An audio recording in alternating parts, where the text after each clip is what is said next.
Turizmi kulturor dhe historik në Shqipëri ka shënuar një tjetër rekord këtë vit. Nga janari deri në shtator, sitet tona arkeologjike dhe kulturore janë vizituar nga 1.300.000 turist, duke regjistruar një rritje me 57% krahasuar me një vit më parë.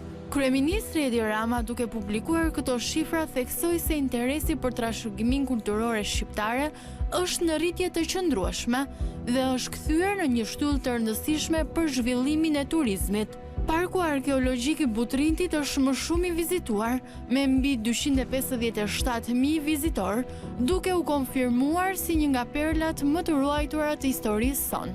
Kalaja e Gjurokastrës renditet e dyta, që ka tërhequr më shumë se 253.000 vizitor, të cilët admirojnë jo vetëm vlerat historike, por edhe pamjen unike të qytetit muze.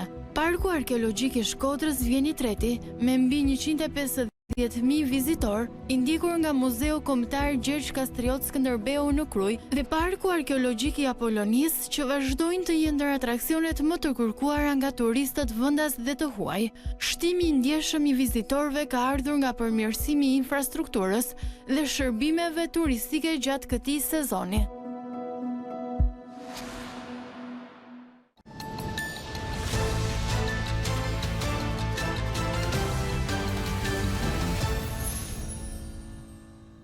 Jemi kthyer në studio të flasim tani për turizmin, sepse turizmi është i kudo ndodhur, më duhet të them, për shkak të turistëve që janë prezent jo vetëm në Tiranë, që ne i shohim çdo ditë me grupe të mëdha vizitorësh që vizitojnë kryeqytetin, por edhe në qytete të tjera të vendit, dhe këtë bisedë të këndshme do ta bëjmë me Brinda Krajën, drejtoreshe politikave të trashëgimisë kulturore në Ministrinë e Turizmit, Kulturës dhe Sporteve, të cilën kam kënaqësinë ta rikem në studio. Pas qershorit kur folëm atëherë në programin Ngjarja kryesore për turizmin, pikërisht dhe ofertën e Shqipërisë. Brinda, mirë se erdhe. Mirë se u gjeta, faleminderit për ftesën. Dhe duke nisur nga ajo që thash, Tirana të paktën ajo që unë shikoj çdo ditë është e mbushur nga grupe turistësh, dhe duket që ka një tërheqje të shtuar të vizitorëve të huaj, jo vetëm në qytetet tashmë dihen, trashëgimia e UNESCO-s apo të Bregdetit, që kalon pak më në gjendje më të fjetur për shkak të stinës së ftohtë që afron, por me sa duket janë dyndur edhe në Tiranë. Çfarë vizitojnë më shumë? Atëherë, të them të drejtën, ne kemi çdo muaj në nxjerrim statistikat në sitet tona kulturore dhe afërsisht do thoja edhe për ta theksuar që vjet kemi patur në total për gjithë vitin gati 1.3 milion vizitor në gjithë sitet tona kulturore, ndërkohë që tani këtë shifër e kemi arritur që në muajin shtator. Pra bashkë me muajin shtator, kështu që presim që deri në fund të vitit të ketë një rritje konsiderueshme, domethënë nga vjet në përqindje janar shkurt 2024, janar shtator ndjes 2024, me janar shtator 2025 ka një rritje për 13%. Sigurisht që kryeqyteti është edhe pika ku e parë ku ndalojnë të gjithë turistët. Për shkak të aeroportit. Patjetër, po dhe kryeqyteti patjetër që ka një aktivitet pak më të zgjeruar për sa i përket jetës sociale, jetës kulturore, aktiviteteve të ndryshme që ndodhin si nga ministria jonë, ashtu dhe nga ministritë e tjera ose nga institucionet publike, ashtu dhe patjetër nga festivale, ekspozita, galeri arti. Për momentin, Tirana kryesisht në sitet kulturore, pra në trashëgimi, vizitohet Muzeu Kombëtar i Borgjime, pra Muzeu me Gjethe, patjetër që është zona e qendrës historike, pra Kalaja, pjesa Pedonalia, të cilat janë shumë të vizituara. Aty kryen edhe një pjesë e madhe aktiviteteve, në të ardhmen do t'jetë Galeria Kombëtare e Arteve të Bukura, të cila tashmë është në rekonstruksion, pritet që vitin tjetër, në fund të vitin tjetër të jetë plotësuar me të gjitha asetet e mundshme për t'u hapur për publikun. Do t'jetë patjetër pjesa e qendrës që është Teatri Kukullave, e cila është përveç se vizitohet nga fëmijët, së shpejti do vizitohet tashmë edhe nga turistët, duke qenë do jetë i hapur edhe për turistët me ambiente të caktuara. Pasi do ketë një hapësirë dedikuar për Parlamentin Shqiptar, ndoshta për ato që nuk e din, objekti quhet Godina, Parlamenti i parë i Shqipërisë. Dhe ne si monument kulture e njohim jo si Teatri Kukullash, por si Godina Ish-Selia e Godinës së Parlamentit të Shqipërisë. Eksakt, do ketë patjetër edhe një hapësirë dedikuar historikut të Teatrit të Kukullave. Sa që edhe ne kur kemi vizituar, na kujtohen pak ato, edhe ne që kemi qenë, na kujtohen pak kohët, eksakt, kështu që do jetë një... Shfaqjet që shikonim në teatr. Është Mozaiku Tiranës, Mozaiku Tiranës është një ndërtesë e cila është përfunduar në... Dhe ka dalë shumë e bukur, më duhet të them. Ka dalë një hapësirë.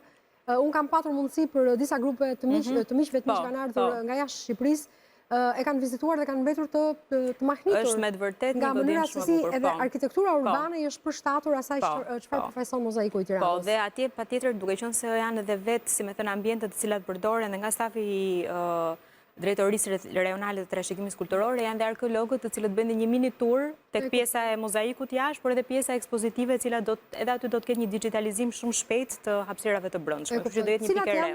Cilat janë qytetet më të vizituara? Vazhdojnë qytetet e trashëgimisë historike, Berati, Gjirokastra, Kruja, gjithashtu mund të them, apo ka akoma tendenca për shkuar drejt Bregdetit? Shkodra? Kryesisht sitet më të vizituara janë Kalaja e Gjirokastrës, Butrinti patjetër, pra Parku Arkeologjik i Butrintit, Shkodra, Parku Arkeologjik i Apollonisë. Mendoj që tani sigurisht dhe me ndryshime pak të motit, nuk është më vetëm Bregdeti pjesa pra më e fokusuar, më tërheqëse. Edhe në rast, edhe kur ka qenë Bregdeti, kanë qenë dhe pjesa e kalave, Porto Romano, Porto Palermo, Kalaja e Himarës, Kalaja e Kaninës, Kalaja e Borshit, të cilat kanë qenë, le të themi, vizita turistike të kompletuara me disa site, jo vetëm me pjesën e Bregdetit. Sigurisht, gjykojmë që tani në këtë periudhë më të vizituarat Gjirokastra, Kruja, sepse Kalaja e Krujës ka një kompleks, pra ka muzeon gjesh Kasios Skënderbeu dhe muzeun etnografik, i cili së fundmi është edhe restauruar nga UNOPS dhe ka edhe një digitalizim, pra ka edhe diçka më interesante se sa thjesht ajo linja muzeore standard e cila ne jemi mësuar të kemi. Dhe Kalaja e Shkodrës, që brenda Kalas, përveç pjesës historike të Kalas, është dhe muzeu i Kalas. Kështu që patjetër që duke patur guida të kombinuara, pra këto element të kombinuar, rritet më tepër dhe pjesa e vizitorëve. E kuptoj. Dyndja e turistëve në Tiranë më ka bërë përshtypje që afrohen jo vetëm drejt qendrës, sigurisht, sepse aty është xhamia, ka disa objekte të trashëgimisë historike të vendit, është monumenti i heroit ton kombëtar, por dhe pranë piramidës. Dhe më duket domethënë që piramida duket se ka lënë pak në hije godinat e tjera, sepse atraksioni ose tërheqja drejt piramidës, mbas edhe për shkak të dëshirës që ka qenia njerëzore që të ngjisë vetëm shkallë lart. Po, nuk ka qenë vetëm jona kjo. Fotografohen aty, qëndrojnë aty me grupe, sigurisht kanë dhe mundësinë pranë në bulevardit dhe zonës e ish bllokut për të vizituar bunkerin që ndodhet aty, instalacionin, apo dhe restorantet dhe bar kafet. Pse kjo dyndje ka qenë madhe në këtë periudhë? Prisnim këtë dyndje ka qenë madhe në këtë sezon? Sezonin patjetër, domethënë shifrat kanë treguar që patjetër që do ketë, dhe besoj që vitin tjetër do jenë akoma më të shtuara pjesa e vizitorëve. Pjesa e piramidës, e theksova edhe në fillim që neve vetëm vjet kemi pasur vetëm në sitet kulturore kanë qenë 1.3 vjet dhe këtë vit e kanë mbushur këtë shifër që në muajin shtator, kështu që patjetër që do ketë një rritje të konsiderueshme. Dhe pjesa e piramidës është një godinë e cila është edhe pak mistike në vetvete, pra një objekt, nëse shikojmë pak dhe nga pikpamja arkitektonike, unë jam arkitekte, dhe kështu që prandaj shikoj pak edhe për këtë pjesë, është edhe në aksin e bulevardit, është edhe një hapësirë, është i vetmi xhep, le të themi që nuk ka godinë, por ka qendër, pra ka diçka që është landscape sociale, urbane dhe e hapur, dhe kështu që patjetër që tërheq shumë vëmendje dhe për shkak të formës arkitektonike që ka. Patjetër që piramida ka të ingranuara brenda si pjesën e kulturës, pra artit, kulturës, trashëgimisë, aktiviteteve që bëhen atje. Ne shpesh vetë bëjmë ekspozita aty brenda. Kështu që është një nga pikat le themi më të vizituara edhe për shkak të jetës sociale që bëhet brenda piramidës. E kuptoj. Turistët që vinë në Shqipëri, sidomos në këtë sezon pas shtatorit ku plazhet pothuajse nuk janë më shumë të aksesueshme, edhe për shkak të rënies së temperaturave. Çfarë preferojnë të vizitojnë më shumë? Vinë nga kurioziteti i historisë së Shqipërisë, që vjen si një vend që vjen nga ish diktatura, siç është rasti i vizitave të shpeshta në Muzeun e Gjetheve, apo vinë nga kurioziteti i një vendi në lindjet mes dheut, kulinaria, zakonet, traditat, çfarë vizitojnë? Unë mendoj që është një pjesë mikse, sepse për shembull dhe në rastin meqense në foto tani ka dalë Butrinti për shembull, edhe në rastin e vizitës që mund të bëhet në Butrint, pra në Parkun Arkeologjik Butrintit, përveç Butrintit afër është Syri Kaltër, afër janë shtigjet natyrore, se mos harrojmë që kemi dhe turizmin në zonat e mbrojtura natyrore, patjetër turizmin, shtigjet. Kemi pjesën e kulinarisë, pra unë gjykoj që dhe jo vetëm unë patjetër shifrat e kanë treguar këtë dhe oferta turistike e ka treguar këtë që gjithmonë është një ofertë mikse. Pra një turist kur vjen këtu nuk vjen dhe ajo çfarë duhet të promovohet është një turizëm miks me itinerare kulturore. Për shembull dhe Thethi dhe në pjesën e zonave malore janë shtegu Theth Valbon që bëhet shumë shpesh nga turistët, është qendra historike e Thethit me kullat, sepse janë dhe kullat e vjetra tek pjesa e Thethit, që shumë shpejt, jo shumë shpejt, por ne po bëjmë një projekt tashmë me Gizin për pjesën e rihetëzimit të kullave të veriut që janë monumente kulture, dhe shumë shpejt aty do ketë një ofertë turistike të shtuar nga turi kullave që ato xha kanë patur vjet.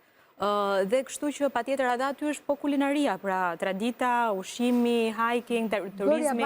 Po, bërja bashkë e disa elementeve, mendoj, edhe në një hapësirë shumë të vogël. Pra bërja bashkë e disa... Një hapësirë e kaq të vogël gjeografike. Eksakt, do me thënë, Shqipëria i ka të gjitha mundësit për të ofruar... Mendoj që është një surprizë edhe për turistët kur vinë, akoma nuk e kanë të qartë ndoshta se çfarë do shikojnë, pra se kush mund të jenë vendet të cilat mund t'i shfaqen dhe gjatë udhëtimit ose nga guidat që mund t'i propozojnë nga guidat turistike. Shtuar dhe fatit që jemi në mesin e dheut, në mesin e tokës, siç është me zë dhe kemi temperaturat aq të favorshme 350-340 ditë në vit i kemi diell. Bëjmë të nderuar teleshikues një shkëputje të detyrueshme të reklamave, rikthehemi menjëherë për pyetjet e fundit me Benidën. Jemi kthyer në studio të vazhdojmë të flasim edhe pak për turizmin, për çfarë Shqipëria ofron për turistët e huaj, që duhet të themi është një realitet i ri, i përmendur edhe nga mediat më prestigjioze, duke e konsideruar Shqipërinë një destinacion që duhet patjetër të vizitohet gjatë viteve kalendarike, gjatë udhëtimeve që turistë nga me kombësi të ndryshme bëjnë pra në llogaritë të tyre të vizitave apo pushimeve. Brita, jeni bërë gati për sezonin e ri turistik, se duket sikur ne po e mbyllim sezonin sipas nesh të paktën. Mbaroi sezoni verës dhe identifikojmë gjithmonë turizmin vetëm me verën. Po kam përshtypjen që për ju puna fillon për një sezon tjetër, apo jo? Po, ne praktikisht puna për sezonin e ardhshëm turistik, pra në kuadrin pranverë le të themi, fillon që në verën e këtij viti. Pra ne përpiqemi të kuptojmë gjatë periudhës së verës cilat janë sfidat, mangësitë dhe le të themi risitë që ne duhet të sjellim dhe përmirësimet që duhet bëjmë vitin e ardhshëm. Normalisht zyrtarisht fillon në maj, por patjetër që në sitet tona kulturore dhe për shkak të motit favorizuar që ka Shqipëria, jam gjatë gjithë kohës të vizituara që në mars, pra le të themi kalat, parqet, gjëja e parë dhe kryesore të cilën ne do jetë risi le të themi për vitin tjetër është një nevojë shumë e madhe që kanë sitet tona për sinjalistikën.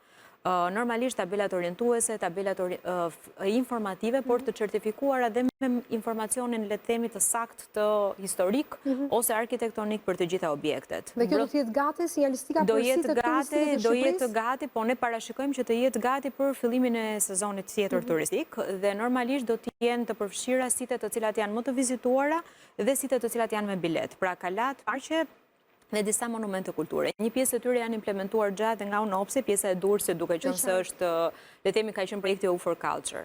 Nga ana tjetër, në fillim të vitit tjetër hapet dhe Muzeu Arkeologjik Durrës, Muzeu Kombëtar Arkeologjik Durrës, i cili edhe ky do të jetë një risi. Vjen me një linjë muzeore të re dhe vjen, le të themi, dhe me një koncept të ri për pjesën e vizitueshmërisë në një muze. Duke qenë se është edhe i vetmi i këtij lloji në Shqipëri, përveç dhe Muzeut Arkeologjik Korç patjetër, vjen në bashkëpunim dhe me Institutin e Arkeologjisë për shkak edhe të historikut që ka si objekt. Kështu që kjo do jetë edhe një nga risitë për vitin tjetër, do të jetë patjetër Muzeu Kombëtar i Arteve të Bukura ose Galeria Kombëtare e Arteve, e cila do të hapet për publikun. Do të jetë, siç përmenda muzeu tek Teatri i Kukullave, pra hapësirat për godinën e parlamentit, ashtu dhe hapësirat për Teatrin e Kukullave, pra një qendër ekspozimi. Ka ndonjë qytet për shkak se mund të jetë rasti, nuk e di, Korçës, pjesës juglindore të vendit që pritet të ketë ndonjë Muzeu Arkeologjik Korç është restauruar, projekti ka përfunduar, kështu që ne do bëjmë një rifreskim të linjës muzeore, pra një impact të linjës muzeore për të sjellë, sepse normalisht pasi ristrukturohet dhe godina është e nevojshme kjo gjë, kështu që edhe ky do të jetë i hapur për vitin tjetër. Kalaja Kaninës dhe Kalaja e Borshit po kalojnë një proces restaurimi dhe infrastrukture turistike me balkone turistike, sigurim të pjesës pra të hapësirave të cilat mund të ketë pasur pak më parë probleme strukturore të kalave dhe kjo do të jenë gati për vitin tjetër, biles ato përfundojnë mos gaboj diku në mars. Kështu që do të jenë automatikisht gati dhe pjesë sinjalistike për vitin tjetër. Ka projekte dhe risitë cilat i presim për shkak të marrëdhënies që Shqipëria ka me UNESCO-n? Duke pasur parasysh se ne kemi qytete dhe eventet kulturore të njohura tashmë dhe nga UNESCO? Po, tashmë ne presim në fund të... Se do gjetëm dhe një fjalla e saktë, ne presim në fund të vitit, pra në dhjetor, le të themi, do jetë edhe deklarimi i Lahutës, si një element i ri në trashëgimin kulturore jo materiale, pjesë e UNESCO-s, kështu që patjetër që siç ishte edhe Xhubleta ose Ksimi Tropojës do ketë aktivitete të dedikuara edhe për këtë element, ashtu siç mund të patjetër të lindi nevoja dhe suvenireve të reja. Kështu që një instrument i trashëgimisë historike dhe kulturore të Shqipërisë, siç është Lahuta, pritet të shtohet listës së objekteve. Dhe gjithashtu do përgatitet dhe dosja e re për UNESCO, të cilën ne jemi duke konsultuar dhe me ekspertë të trashëgimisë jo materiale. Biles këtu vlen për shumë për të theksuar, besoj është parë dhe në rrjetet sociale për Fondacionin Kultural, i cili është një fondacion i ri që lidhet drejt për drejt me artizanatin dhe suveniret në Shqipëri.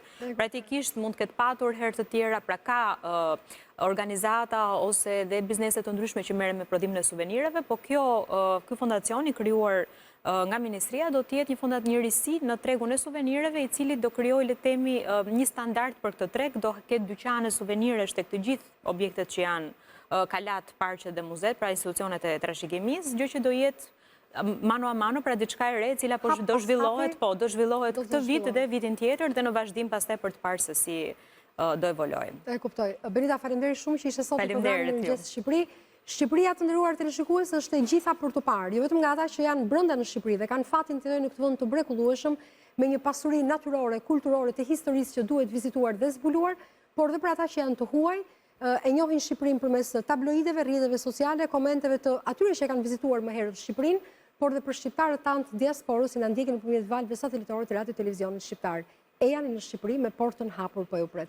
Faleminderit Benita. Faleminderit. Ecë më tej.